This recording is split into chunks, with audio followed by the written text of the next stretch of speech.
Continue करते हैं chemical property. आज हम क्लियर करते हैं हमारी केमिकल प्रॉपर्टी का टॉपिक। तो चलिए नेक्स्ट समझते हैं दोबारा से। तो क्या था हमारे पास RX और उसमें न्यूक्लियोफाइल अटैक कर रहा है। जैसे ही न्यूक्लियोफाइल अटैक कर रहा है तो यहां पर बन रहा है RNU और X नेगेटिव। ठीक है, जिन्होंने पिछली वीडियो नहीं देखी वो पिछली वीडियो जरूर देखें, उसमें हमने इसको अच्छे से समझाया हुआ है कि न्यूक्लियोफाइल कैसे अटैक करता है। तो एक बार चलो फिर से बता देते हैं होता क्या है। ये जो न्यूक्लियोफाइल हम डालते हैं ये स्ट्रॉन्ग न्यूक्लियोफाइल है। ठीक है, ये स्ट्रॉन्ग न्यूक्लियोफाइल क्या करता है, इस X को यहां से हटा देता है। ठीक है, क्या होता है इस रिएक्शन में, स्ट्रॉन्ग न्यूक्लियोफाइल X को यहां से हटा देता है और खुद वहां पर अटैच हो जाता है और आपका आंसर बन जाता है RNU। तो हमने पिछली वीडियो में देखा कि जब ये स्ट्रॉन्ग न्यूक्लियोफाइल होता है तब ये प्रेफर करता है SN2 मैकेनिज्म, और जब ये वीक रह जाता है तो ये प्रेफर करता है SN1। ठीक है, तो ये दो मैकेनिज्म के थ्रू हमारे पास रिएक्शंस हो रही हैं, SN2 SN1 SN2 SN1। और SN1 SN2 का पूरी वीडियो हमने अपने चैनल पे डाली हुई है, SN1 और SN2 पे, आप उसको जाके सर्च कर सकते हैं SN1 और SN2 मैकेनिज्म लिखकर। ठीक है, तो आगे चलते हैं हम नेक्स्ट में अपनी रिएक्शंस पर कि केमिकल प्रॉपर्टीज कैसे सॉल्व करेंगे। अब देखिए, अब हम चलते हैं हमारी जो प्रॉपर्टीज कर चुकी थी, हम CN वाला पॉइंट पढ़ चुके थे। आज हम करेंगे नेक्स्ट अपनी केमिकल प्रॉपर्टी जो हमारी आ गई है KNO2 पर। जब हम KNO2 को मिलाते हैं RX में तो हमारे पास जो आंसर बनता है वो बनता है बेटा RON double bond O plus KX। ठीक है, यहां देखिए लिखा भी हुआ है। जब इसकी जो नेमिंग आप करेंगे, आप नेमिंग में रहेगा इसका नाइट्राइल। ठीक है, आइए इसका एग्जांपल समझते हैं। जैसे हमने लिया CH3CH2Cl प्लस KNO2। जैसे आप ऐड करते हैं CH3CH2 ON double bond O, ठीक है, और साथ में आता है आपके पास KCl, Cl लिया हमने, ओके, KCl। नेम लिख लें, नेम लिख सकते हैं हम, इसका नेम बनेगा क्लोरो इथेन। ठीक है, और इसका जब आप नेम लिखेंगे तो बोलेंगे इथेन नाइट्राइट। Okay, nitrite. पिछले जो हमने पढ़े थे एक था नाइट्राइल और ये क्या है, नाइट्राइट। ठीक है, दोनों में फर्क है, ध्यान देना। जो ऊपर वाला है यहां पर नाइट्राइल है, ये नाइट्राइट है। ठीक है, जब ये बॉन्डिंग रहेगी आपके पास नाइट्राइट। ठीक है जी, तो इसमें जो हमारे पास न्यूक्लियोफाइल था वो था NO2। NO2 ने अटैक किया, जैसे अटैक किया फिर अगेन यहां पे Cl हटा, जैसे Cl हटा तो वहां पर आपके पास हटा के जुड़ गया NO2 ON double bond N। ठीक है, चलिए नेक्स्ट समझते हैं नेक्स्ट रिएक्शन। अगर यही reaction same reaction CH3CH2Cl AgNO2 के साथ कर दी जाए तो क्या होगा, तब हमारे पास बनता है CH3CH2। ठीक है, अब देखिए इसकी अटैचमेंट ये है कि ये बनाता है N प्लस ऑक्सीजन के साथ नेगेटिव डबल बॉन्ड O। ठीक है, समझ रहे हैं आप। अब आप देखिए कि जब हमने KNO2 को मिलाया और यहां पर मिला रहे हैं AgNO2, दोनों सेम है, लिखने का फॉर्मूला सेम ही रहता है दोनों का। ठीक है, जब हम KNO2 को मिला रहे हैं तब हमारा आंसर बन रहा है नाइट्राइट, और जब हम इसको मिलाएंगे तो ये बनेगा नाइट्रो इथेन। ठीक है, दोनों में डिफरेंस आ गया। ठीक है, जैसे हमने पीछे CN वाला डिफरेंस पढ़ा था ना, ऐसे ये वाला डिफरेंस भी आ गया हमारे पास। अब अगर आप कहें तो आंसर सेम ही रहेगा। उससे पहले मैं एक चीज बता दूं आपको, ये जो हमारा NO2 है, ठीक है, ये जो फंक्शन ग्रुप लगा हुआ है, ठीक है, इसमें क्या है हमारे पास जो NO2 है, आप उसको ऐसा बोल सकते हैं, ये एमिडेंट होता है, एमिडेंट न्यूक्लियोफाइल। ठीक है, इसको हम क्या बोल सकते हैं, जो हमारा NO2 है वो कौन सा है, एमिडेंट न्यूक्लियोफाइल। अब एमिडेंट न्यूक्लियोफाइल का क्या मतलब हुआ, सेम एमिडेंट न्यूक्लियोफाइल का मतलब हुआ जो हमने CN में पढ़ा था, मतलब ये दो साइड से अटैक कर सकता है। ये मतलब N से भी बॉन्ड बना सकता है और O से भी बॉन्ड बना सकता है। बात समझ आई आपको। एमिडेंट न्यूक्लियोफाइल क्यों बोल रहा हूं मैं इसको, कि ये जो है जो नाइट्रोजन, ये O से भी बॉन्ड बना सकता है और N से भी बॉन्ड बना सकता है। तो आप ध्यान देखिए ये वाला KNO2 वाले केस में क्या हुआ, इसने किससे बॉन्डिंग बनाई, O से, और AgNO2 में बॉन्डिंग किससे बनाई है, N से। ठीक है, डिफरेंस समझ आ रहा है, क्या समझ आया? जब KNO2 मिला रहे हैं तो बॉन्डिंग किससे बना रहा है, O से, जब AgNO2 बना रहा है तो किससे बॉन्डिंग बना रहा है, N से। इसको बोलते हैं एम्बिडेंट न्यूक्लियोफाइल, इसका ये मतलब मैंने लिख भी दिया। ठीक है, तो एक तो यही रीजन हो गया शॉर्ट हमारा कि जब हम KNO2 मिला रहे हैं तो बॉन्डिंग O से बना लेता है ये, जब AgNO2 मिलाता है तो बॉन्डिंग किससे बना रहा है ये, N से।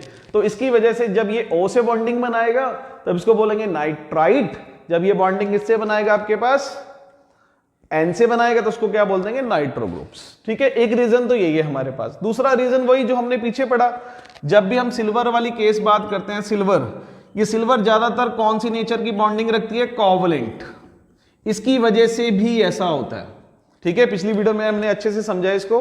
ठीक है, पिछली वीडियो आप देख सकते हैं। तो अभी फिर अब आप इतना याद रख सकते हैं, जब Ag आ रहा है तो वो कोवलेंट बॉन्ड को प्रेफर कर रहा है। ठीक है, ज्यादा कोवलेंट बॉन्ड नेचर का रहता है, जिसकी वजह से यहां पर अटैकिंग एजेंट नाइट्रोजन आ जाता है, ऑक्सीजन नहीं आता। तो ऑक्सीजन और नाइट्रोजन से हम याद रखेंगे कि दोनों आंसर हमारे डिफरेंट हो जाते हैं। ठीक है, क्लियर हुआ आपको, समझ आया?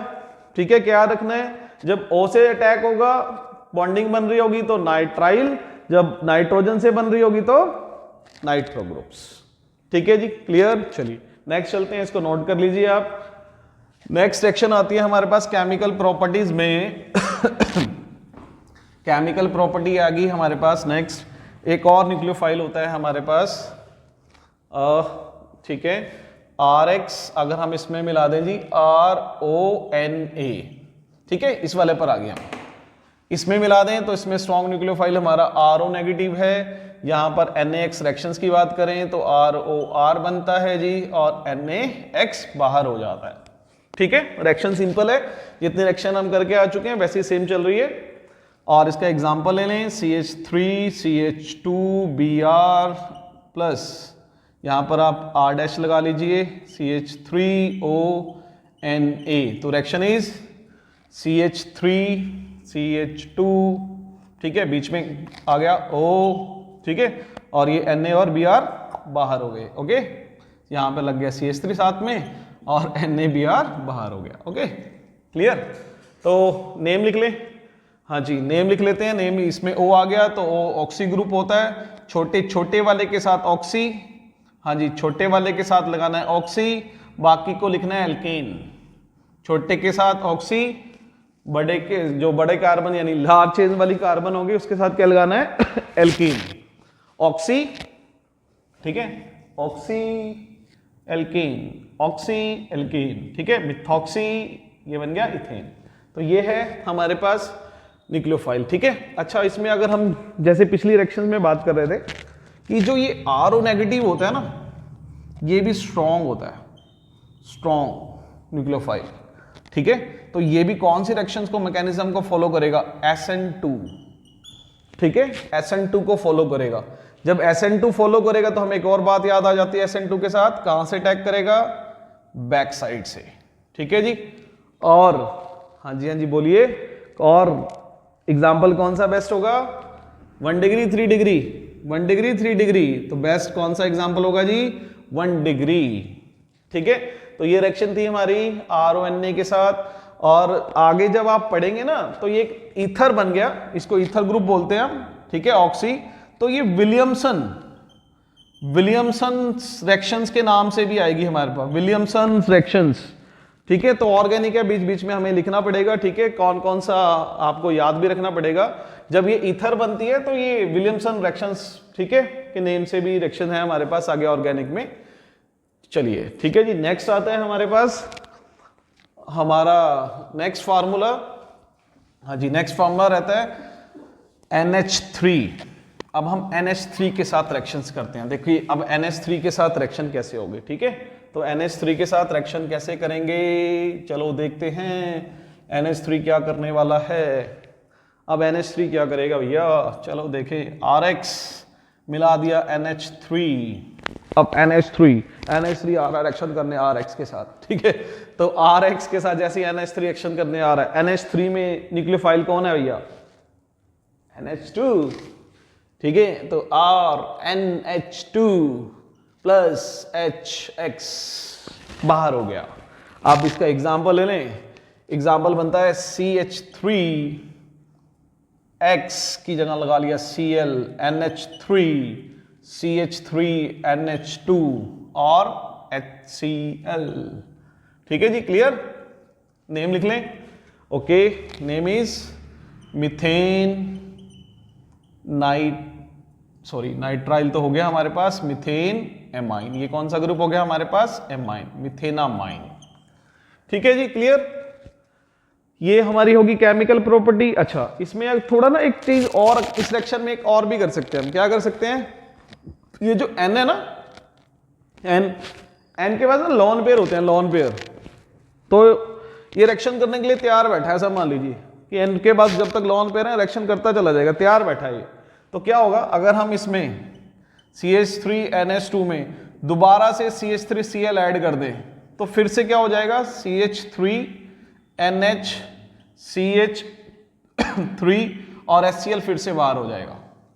ठीक है, ये फिर एक स्टेप और भी आगे जा सकता है, CH3NH।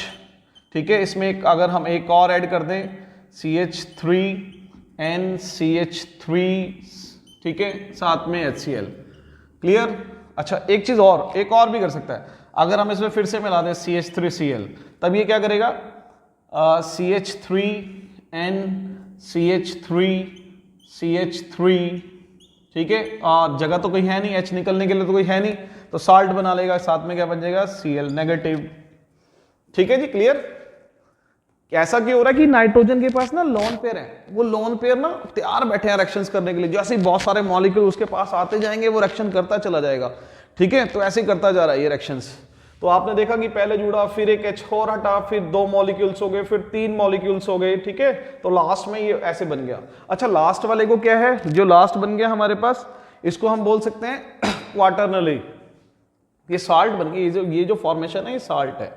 ठीक है, साल्ट फॉर्मेशन में आ गया। ठीक है जी, साल्ट फॉर्मेशन बना दिया इसने। अच्छा, अब इनके नेम भी लिख सकते हैं आप। ठीक है, तो इसका नेम तो हमने लिख लिया, इसका नाम क्या लिखोगे अगर कॉमन नेम लिखते हो?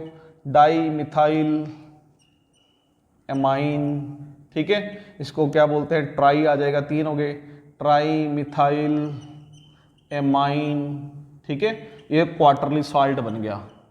ठीक है, ये क्या बन गया हमारे पास? Quarterly salt, quarterly salt formation बन गई। ठीक है, तो ये देखा आपने कि जैसे ही हम रिएक्शंस कर रहे हैं तो रिएक्शंस में हमारे पास ये आ रहा है। इस रिएक्शन में क्या हुआ? नाइट्रोजन की वजह से काफी सारे मॉलिक्यूल ऐड होते चले गए और लास्ट में एक साल्ट फॉर्मेशन आ गया। ठीक है, और इस रिएक्शन का एक और है, इसको हम ना एक नेमिंग रिएक्शन से भी लिखते हैं। इस रिएक्शन को आप बोल सकते हो अमोनोलिसिस। ठीक है, अमोनोलिसिस, अमोनोलिसिस रिएक्शंस है ये, और sorry Hofmann ammonolysis reactions, naming reactions हैं। ठीक है, तो नेम से भी आ सकते हैं, इसको रिएक्शन को बोलते हैं हम हॉफमैन अमोनोलिसिस रिएक्शंस। तो देखा आज हमने जो किया, काफ़ी सारी रिएक्शनें को हमने डिस्कशन किया आज, काफ़ी सारी रिएक्शंस लिखी। प्रॉपर्टीज ऑफ हैलोअल्केन्स, तो यहाँ पर हमारी प्रॉपर्टीज ऑफ हैलोअल्केन्स का टॉपिक कंप्लीट होता है। तो यहाँ तक आप अपनी तैयारी कर लीजिए, तो हमारी केमिकल प्रॉपर्टीज कंप्लीट हो चुकी है। नेक्स्ट वीडियो में हम मिलेंगे प्रिपरेशंस ऑफ हैलोएरीन्स के बारे में। ठीक है, तब तक आप इन रिएक्शंस की प्रैक्टिस कर लीजिए। ये रिएक्शन आप रिटर्न में बार बार लिख कर देखिए। ठीक है, क्योंकि मैं आपको इसलिए बार बार बोल रहा हूँ कि रिटर्न बड़ा जरूरी है। जब तक आप रिटर्न नहीं करेंगे तब तक आप अच्छे से प्रैक्टिस नहीं कर पाएंगे। तो रिटर्न ज़्यादा कीजिए। ठीक है, आपकी प्रैक्टिस होगी तो नेक्स्ट वीडियो में मिलेंगे हम प्रिपरेशन ऑफ हैलोएरीन्स के साथ। Okay student, good bye.